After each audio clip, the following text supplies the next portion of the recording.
Do you want to rest?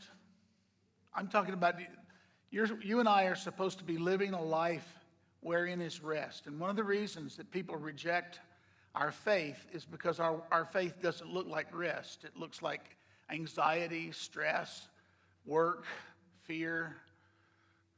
And we've managed to take this beautiful thing and turn it into some awful burden that we put on people's backs.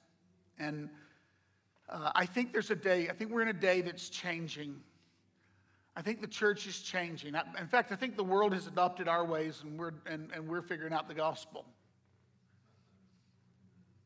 Because I don't know if you noticed, but we're in a really stressful time. Have you noticed? You surely have noticed. We're in a really stressful time, and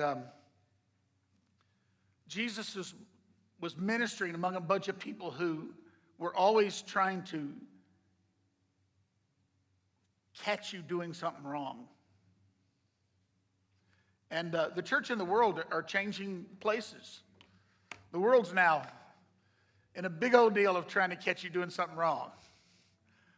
Oh, and social media is our favorite playground. Listen, the only thing that can happen to you if you tweet is you're going to end up in hell. So I'm just telling you.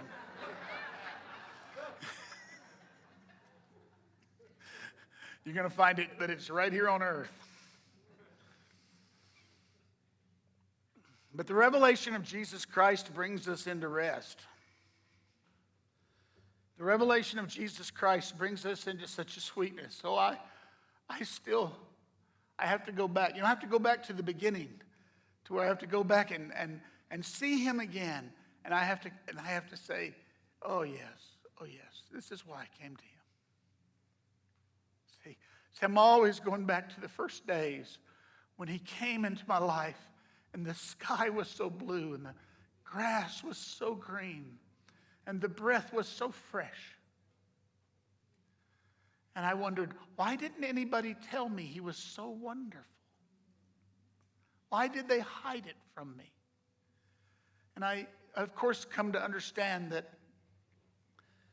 we live in a world where we have struggled to get eyes that can see.